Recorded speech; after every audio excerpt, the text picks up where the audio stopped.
Thank you again for having me. Nice to be here. So I've been asked, let's see, are we okay there? Question.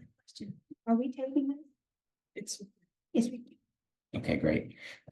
Yeah, so I was asked to come and talk a bit about state housing laws and how they impact development here in Carlsbad. So I'm Jason Haber. I'm the city's Intergovernmental Affairs Director, and thank you all again for inviting me. I will say, as a disclaimer, I know Connie was trying to get a presentation from our planning department, maybe from our housing department. Those are really the practical implementers and experts on this topic from a implementation standpoint. As let's see, that did not advance. There we go. I think that may be working now. So I'm the city's Intergovernmental Affairs Director. And really this is related to a city initiative that ramped up kind of around the 2018, 2019 timeframe. So tracking state legislation and regulatory activity, the city has done that for many, many years. We've engaged lobbyists, but in the last 5 years or so, we've really tried to ramp up and dedicate more resources and get more engaged at both the state and federal level. So in terms of our intergovernmental affairs program, that's rooted in a city council policy and resolution that was adopted in the 2019 timeframe that establishes the city council's legislative subcommittee and refers to the city's legislative platform, which is adopted and in place. It's updated, reviewed, and updated on an annual basis by the subcommittee and the city council. And it really identifies the city's positions on a really broad variety of legislative topic areas and allows us to advocate effectively and efficiently as we go through the legislative session. We partner and are engaged with the League of California Cities and the National League of Cities, which also advocate on behalf of municipal interests. And we engage with our department staff across the entire city, as well as contract lobbyists that we have in Sacramento and in Washington, D.C.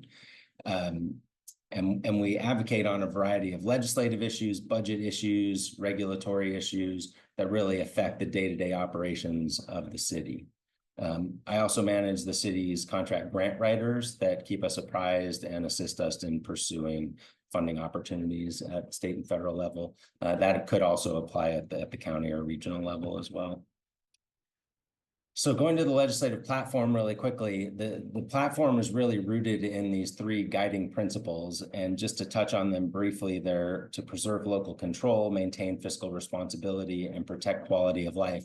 And the issue of housing really touches on all three of these areas. If you think about it, preserving local control in terms of how planning, land use planning and zoning gets implemented or adopted, fiscal responsibility. The city's growth management plan, if you're familiar with that, is really rooted in this idea of how we pay for on an ongoing basis all of the city services that are needed to support development and to do that in an economically responsible way. And then quality of life in terms of maintaining infrastructure and access to public safety services and other important services that are needed to serve new housing. And so all of those principles relate to the issue of housing. Each year, the city council identifies legislative priorities to pursue in the coming year and make sure that we maintain awareness around. Those are focused on the 5 goals and focus areas of the city's 5-year strategic plan that was adopted recently. So those are community character, quality of life and safety, sustainability in the natural environment, economic vitality, and organizational excellence and fiscal health. So we always have our eyes open to any legislative proposals that touch on those areas and make sure that we engage on those. So in terms of state housing laws, which is what you asked me to come talk about today, historically, cities have really had a great deal of control over land use and zoning. But in recent years, the state has acknowledged that there's a housing shortage and identified that as a matter of statewide concern in terms of applying state law to intervene and address that situation. So historically, where the city, as I mentioned, the growth management plan, we've had things in place like housing caps in the city and divided the city up by quadrants, and effectively had performance standards that in order to accommodate new development, new housing development, certain things like traffic needed to flow at a certain level of service. New state laws have really impinged on the city's ability to affect those controls and really brought some of the components of our growth management plan into question and really completely out of being allowed. So just in the past year, and we just closed the legislative session in September, so we're kind of in this interim period where we're coming into the new session that'll reconvene in December. But some of the high-level themes that we saw in housing legislation in the past year really related to limiting development fees, increasing state oversight and enforcement in terms of how cities are implementing their housing elements and allowing for new development to go forward. Increasing coastal development, so taking away some of the regulations related to development of housing in the coastal zone, and then new provisions for when and where the builder's remedy comes into play. And if you're not familiar with that concept, when the state makes a determination that a city is acting not consistently with their housing element, or in violation of their housing element, or they don't have a housing element adopted and certified, those are basically have access to what's called the builder's remedy, which is kind of like a Wild West scenario. Developers can propose to build anything they want, regardless of consistency with city zoning and density and other limitations. So it's a significant concern in terms of cities maintaining a certified housing element and acting consistent with that. It really takes away a lot of the city's local control in terms of what ultimately gets built. Let's see. I missed a slide. Well, I had another slide here, I think, that went over several. Yeah. This is a slide that goes over the city's the state's simple and efficient legislative process. And so if you're not familiar with it, bills are introduced by state legislators. They go through a review process in the House of Origin. So either an assembly member or a senator, they'll go through a series of policy committees that a bill might be assigned to. And if it passes off the floor in the House of Origin, it goes to the second house and goes through a very similar process, policy committee review, and ultimately a vote on the floor of that house before being sent off to the governor for his signature or veto. And the city engages throughout that process in terms of advocacy throughout the year. So the slide that I thought I had in before that diagram was a summary of all of the bills, housing-related bills that were introduced in the last session. And it was a list of coming close to 200 bills. This is the after slide, which shows bills highlighted that actually passed, made it through that whole process, all related to housing. And what you see on this are the number of specific areas that housing-related legislation has been introduced and or passed. So things like related specifically to the housing element, coastal housing production, parking and transit, student and school employee housing, mobile home manufacturing, farm worker housing. So we're seeing bills being introduced on an annual basis in all of these areas. And while housing legislation has ramped up in recent years, we're seeing no slowing down throughout this year and looking forward to next as well. So a few key state housing laws to think about in terms of how the city operates and what we're subject to in terms of state law. The Housing Accountability Act, first and foremost. So the purpose of that bill is to significantly increase the development of housing by curbing a local government's ability to deny or effectively deny housing projects. And that bill is written in a way that states that it must be interpreted and implemented in favor of approving housing projects going forward. The act encourages infill developments and really limits the city's ability to impose subjective standards or limitations on what can be built. So cities can only require objective design standards. Community character and things like bulk and scale are kind of fall outside of that. So these are things that are very measurable and aren't really open to interpretation in terms of how they're applied. And cities can't deny a housing development or project or impose conditions that result in lower density unless the project would have a specific adverse impact on public health or safety. And there are quite a bit of further discussion about what that means specifically, but it's really oriented to limit the city's ability and act in favor of advancing more development that way. So in terms of the Housing Accountability Act, there's kind of this step-by-step process that the state has outlined in terms of how you evaluate whether the project is subject to denial. So does the project meet the definition of a housing development? Does it meet a variety or any of the state-defined affordability criteria?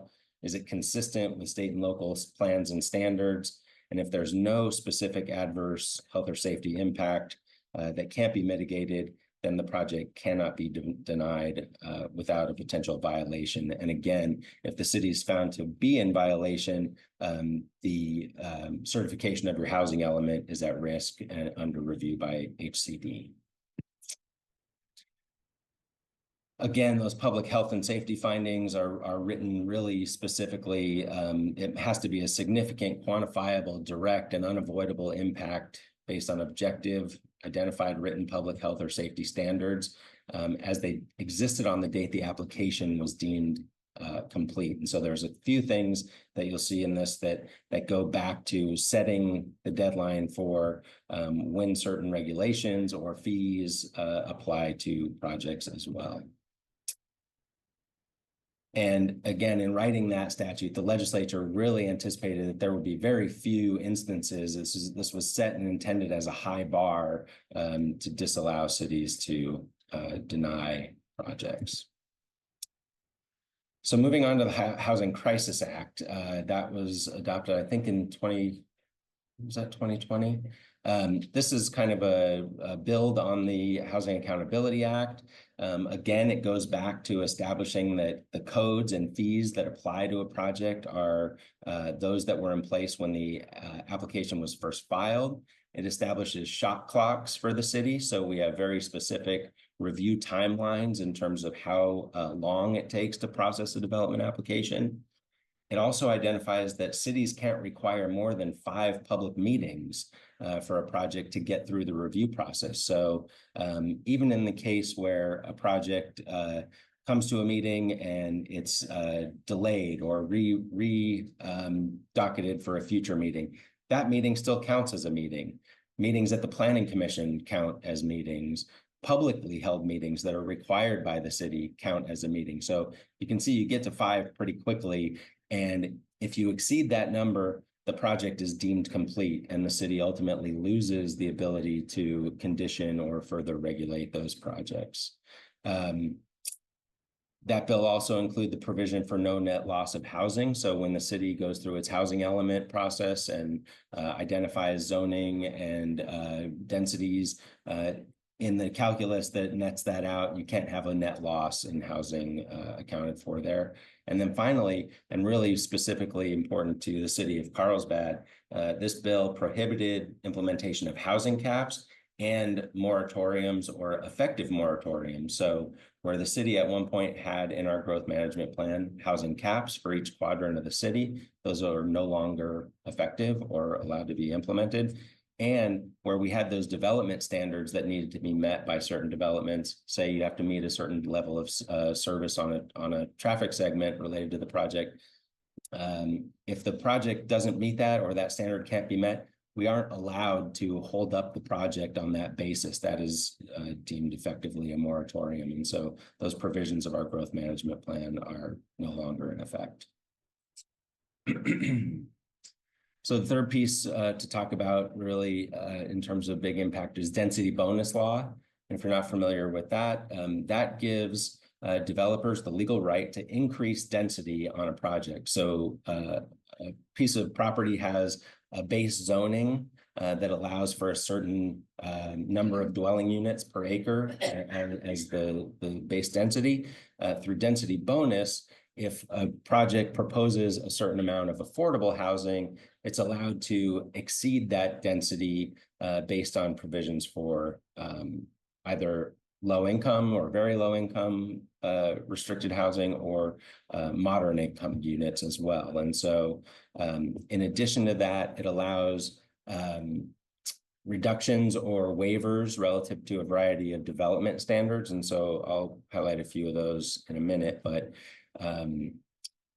just to kind of demonstrate, if you think about a project having a base density that allowed a development that might look something like this, if the developer incorporates 15% affordable housing, that allows them to increase the density of the project by up to 50%. If they increase the number of moderately affordable housing, they can get another 50% out of that, and they can exceed the city's various design standards, even objective design standards like building height or lot area coverage, things like that. And so you see projects like this that are becoming much higher, more dense throughout Carlsbad and throughout the state.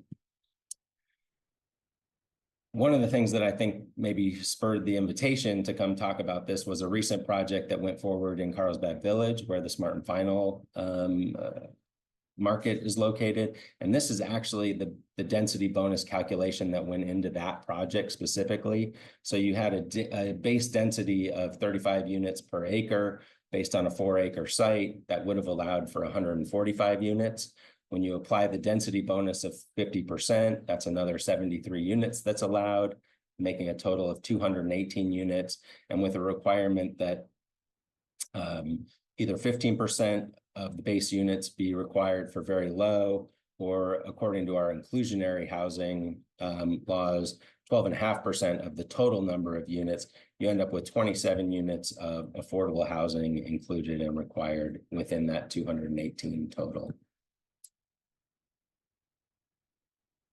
So just going back to touch really quickly on the waivers, some of the types of waivers. Oh, yes, go ahead.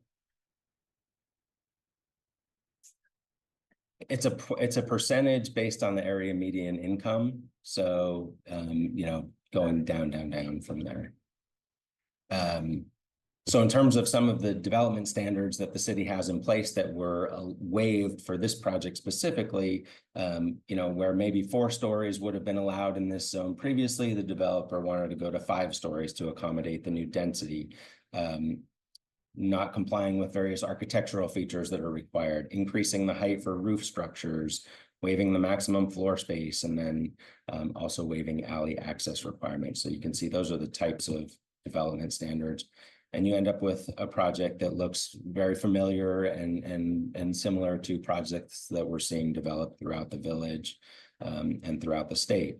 So this is a 5-story project with quite a bit of density included on the site.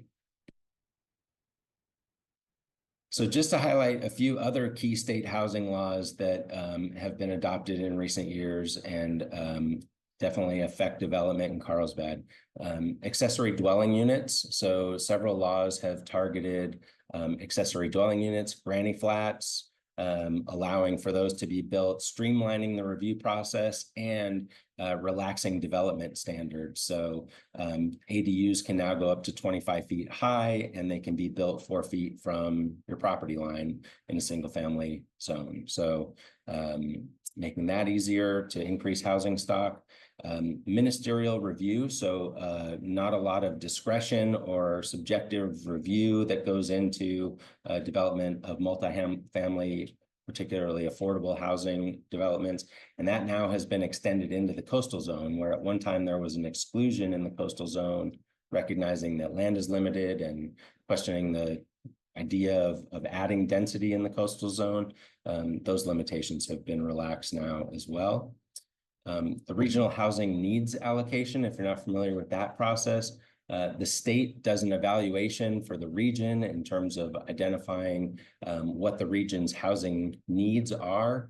That gets referred to the Metropolitan Planning Organization, in our case, SANDAG, which goes through a process then of apportionment for all of the cities and the unincorporated county to account for and plan for and set aside land for accommodating new units that need to accommodate growth in the area.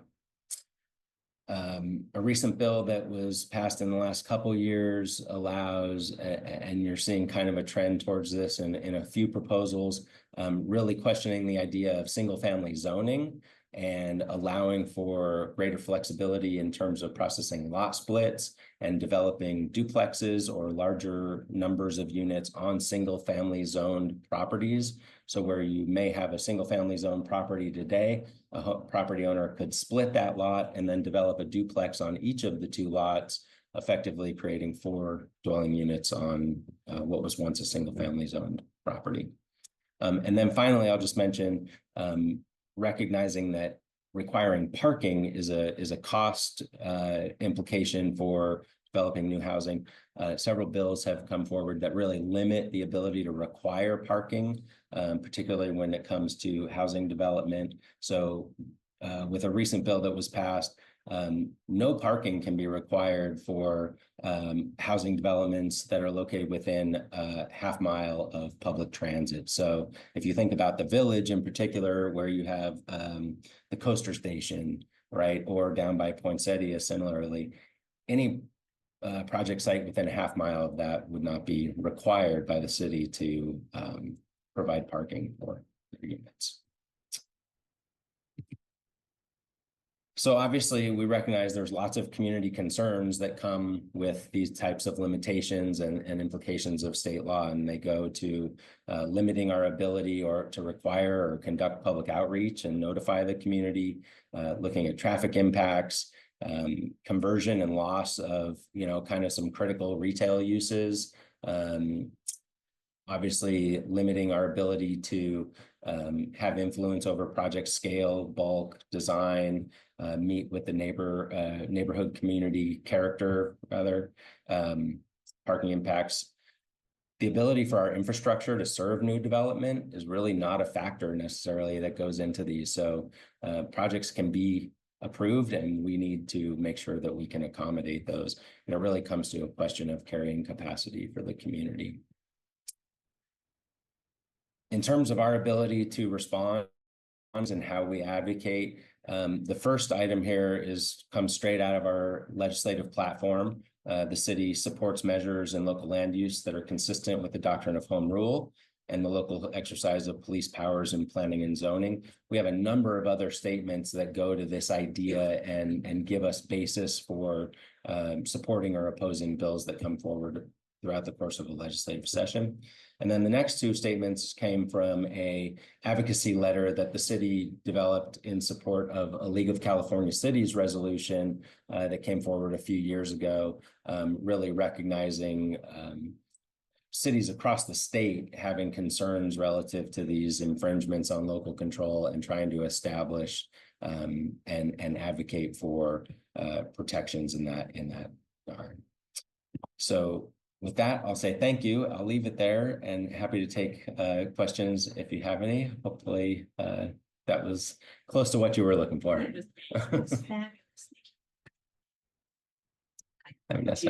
Sure. When you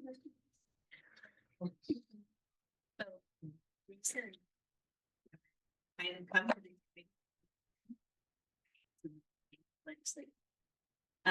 for the city. I want to ask how much of Carlsbad is already built out? I mean, compared to other cities, I think that's a factor, right? Yeah, I mean, how much of the city is built out? Yeah, is that Could you, too general? it's kind of a tough question to answer. The the best place to look really is our housing element that identifies sites throughout the city that can accommodate new growth, particularly housing growth.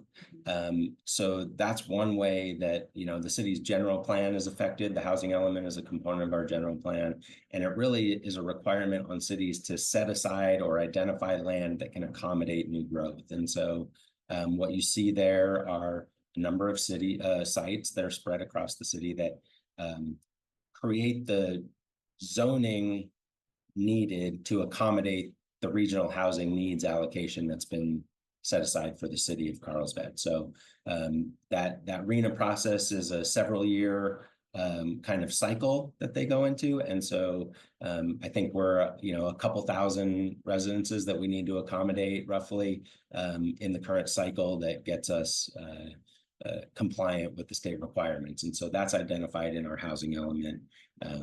But, you know, as you know, we are a city that really values open space and parks and kind of natural areas. And so we've maintained significant portions of the city for those purposes as well, while accommodating. Just one, can you explain what CEQA is? Does this impact, you know what I mean? Sure. So CEQA is the California Environmental Quality Act. And so that is state law that requires cities and developments to anticipate, identify, and mitigate for anticipated environmental impacts associated with development. There are the state has the ability to waive CEQA in certain cases for certain types of development, and certainly affordable housing is one of those that I think in certain aspects they may have waived CEQA, but you know, generally for development throughout the city, those are requirements that we need to comply with, and there's a variety of different levels of review that can be required based on what the level of impact anticipated with the project is. But it is required. It is, I'd want to go back and check on that and see what the latest changes were. But yes, you know, to some degree, CEQA is required for, yeah, for housing development. And I think there are certain instances where CEQA provisions can be waived to some degree. Gary. At your instructions to you or to the legislative committee, I don't see anything in there that would direct you on how you should be suggesting or legislative aids should be pushing. And the only thing I see in there is a push towards local control. Oh, Other than that, there doesn't seem to be anything that when you look at our goals, they can go either way. Should we have a few more people that we allow in Carlsbad with better housing conditions, or should we have fewer people overall? And you could interpret it either way. And if you're doing all the interpreting, you are the person. I don't see any instructions to you other than you shouldn't be doing anything that pushes us away from local control, but no specifics about 5 stories, 3 stories,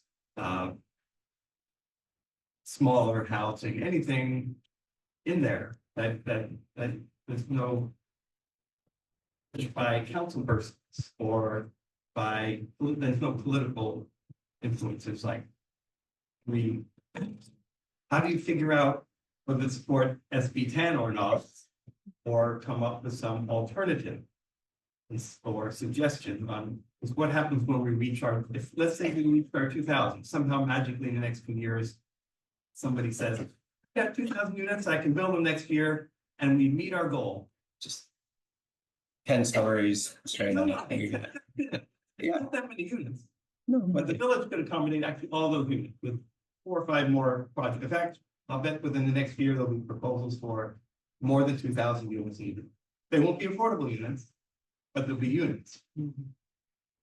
How would you, you know, are we then free to do whatever we want? Are we lobbying for something for ourselves or other cities? What's the instructions to do? So, yes, fair point. And from this presentation, you wouldn't know it because I didn't include all of the legislative platform statements that we have related to housing, related to land use and planning and zoning and development and things like that. I just kind of keyed in on that one piece, which is very foundational to what we're talking about. We get a lot more specific in terms of the platform position statements that are included in the platform. And I don't have those highlighted to read to you right now, but that said, they do tend to be higher level and more broad so that we can respond to a wide variety of proposals that might come forward.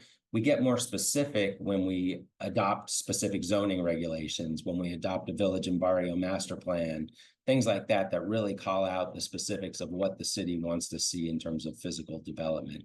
But relative to advocacy, we base our work. That is not up to me to interpret, and that is not up to our lobbyists to interpret. We go through a process. So the legislative platform was adopted by the city council. It's reviewed annually by the legislative subcommittee. We go through line by line.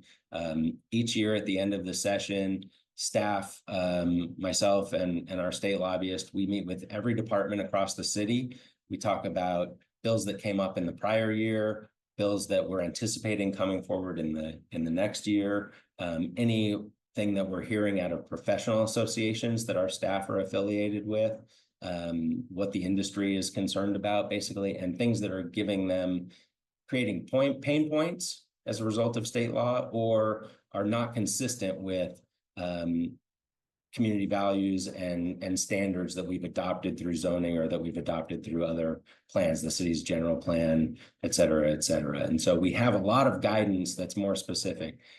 As we come through that session, we go through the staff review, we make a variety of recommendations to the legislative subcommittee. The legislative subcommittee reviews that, they put their own recommendations in, and we take those to the city council for ultimately adopting and approving. And so just as a guess, I'm going to say there's probably 25 different statements that get more granular and more specific to that the city wants to take relative to housing development. And so I'm sorry I didn't highlight those for this. I can understand why you would say that. For one more argument that's directly related to the project being alone.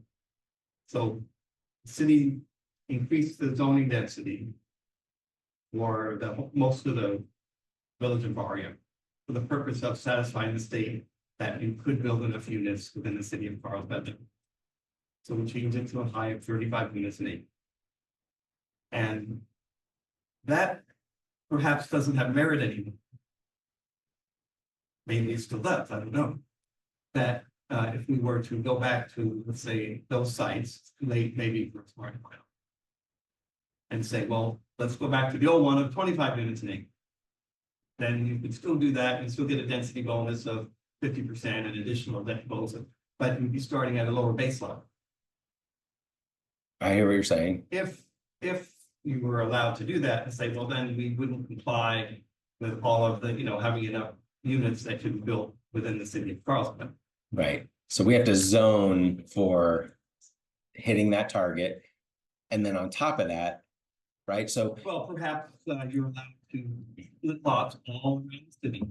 And that additional density all around the city should overwhelm the loss of a few places where it was 35 and maybe go back to 25. Because every place else you could knock down a single family house and put it into 2 and then put 2 duplexes, and that's 4, and that, average that out, you should be able to do, a huge amount.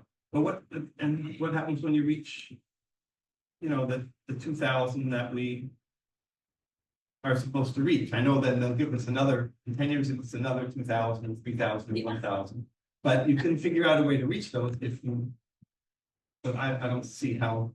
Yeah, so it's the city's obligation to create the possibility for that to occur, right? So we have policy in place that allows for ADU development, policy in place that would allow for the lot split and all of those things.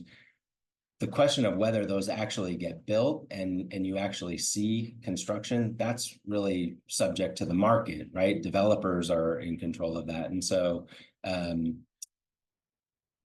all the city can control is what's within our purview. And so we create the base zoning that accommodates that number. The state then, in their wisdom, applies layers on top of that I think are really designed to help exceed those numbers and provide incentives and abilities for greater housing production. And so, the city doesn't have the choice not to comply with state law. We have to apply those as they stand. And so we zone for and adopt a housing element that hits the targets that we're required to hit. And then whatever applies in terms of additional state requirements, we have to accommodate that as well. And I just want to make the point really quickly that if you think about it, one of the things that's frustrating, I think, to the city and our constituents and our elected officials is that, we go through quite a bit of community engagement and discussion and public hearings that go into developing the housing element. We go through all kinds of vetting to ensure that we have the infrastructure and services in place to service that. And really all of that is thrown out in terms of the particular nuance of what makes sense in a particular community based on, application of these kind of one size fits all state laws. So there's Don't give the state any ideas about splitting the residential. Just think that's a full. that's done. That It is is already in done. place. That was Yeah. adopted. That was a proposal a couple of years ago, SB 9, that created the provisions for that. We haven't seen, I don't know if we've seen any applications come in under that law in the city of Carlsbad. Part of it is a function of land values and things like that. Maybe it makes sense, maybe it doesn't. So, taking down existing housing stock as well. So there's a lot of factors, but it's interesting as you think across the state, they're adopting laws that have to apply to every kind of city. So something that makes sense here or doesn't make sense here reads very differently in a Modesto or something that's far from the coast and very different from Carlsbad. So does this mean that the California Coastal Commission is now toothless? Well, the California no, I wouldn't say that. They are strong in the areas where they have purview. State law specifically and historically has accepted housing from the purview of the Coastal Commission. So they do have relatively little influence over housing. That said, there are different provisions in the Coastal Act that allow them to affect housing development. So coastal armoring and protection of existing housing is one area that they have influence. And then there are provisions in state law that housing law versus Coastal Act have conflicts. There are certain intended outcomes that are in conflict with each other. And so there are provisions in state law that seek to harmonize those in terms of how you apply them, but that's proven very difficult. And so, the city has a statement in our platform that we oppose further empowering the Coastal Commission to have purview over state housing. So, and we've seen a couple of proposals recently to expand that as well, which would be very difficult to implement.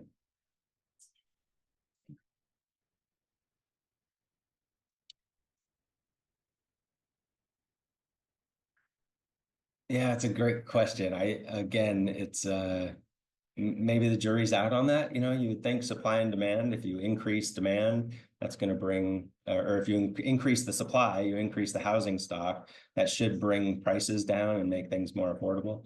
I don't know that Carlsbad's economy and property values really support that.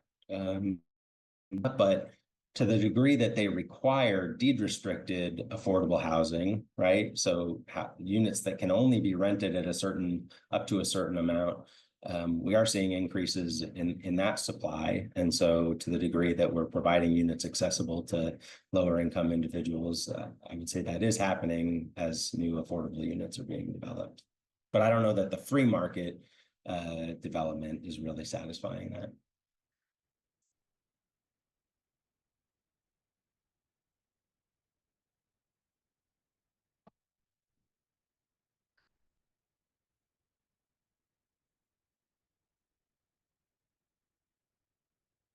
Yeah, it's a great point. It's a concern that we share. You know, the city isn't responsible for schools or education, but you know, we are responsible for providing water and sewer service and making sure that traffic on streets flows and things like that, and that we can respond to crime and have adequate public safety services and put out fires. So all of those things are really impacted and need to be accommodated. And there are you know, some of the provisions in state law really limit the fees that cities are allowed to impose to make sure that we can provide those services and infrastructure improvements. So it's a concern for us. I just want to say, I think you need, promise we let you out at 12:45. That's okay. I'm happy to, Vanessa, I saw you have one. So just, there's different levels, low, moderate, have we increased our moderate housing? And, is that something that's available to, say, our kids who can't afford to live here because they're, even with degrees, not making more than 30. That's about. Yeah, I don't have the numbers in my head. I think we've been most successful in the above moderate housing Yes. stock, right? Yes. We've seen a lot of development in those areas. And then where we have, legal requirements in place, either our inclusionary housing or other, accommodations that come through state law or otherwise, whether they're taking advantage of density bonus and seeing very low income units get built. So, I would say we've seen the most success in the higher price points and continue to try and put policy and incentives in place that get the lower income units actually built. So again, those are there's a lot of complexity in terms of how those projects are financed and funded. They take advantage of state and federal tax credits, other grant programs that make things. It's a difficult industry to be involved in and be successful in, and so Gary. Since you're in the legislative area, can you tell if we're pushing for own housing versus just rental housing? It seems to me we're only pushing for being pushed for and providing rental housing. We have on the lower end. Yeah. I mean, I can tell you that we have a position statement in our legislative platform that says we want to advocate for development of housing that meets all types of economic strata and both from an ownership and rental standpoint. So we haven't expressed a position that has a preference for one or the other, but it's recognizing that a mix of housing types and housing ownership models are probably, it's kind of a all of the above approach, is that all of that will help contribute to alleviating the housing crisis. That's on. What the current housing stock is? Well, the new, let's say you're getting 50% owner housing and 50% rental housing in the new spots. I'm sure we're not, but I was just putting that out there as the optimistic number. It should be like 60-40 or something like that. Do we know what we're getting? I don't know that I don't know that honestly. I'm sure we can get that data if you'd like. I just don't know that. My sense is most of it is more towards the rental side. Is what you're saying.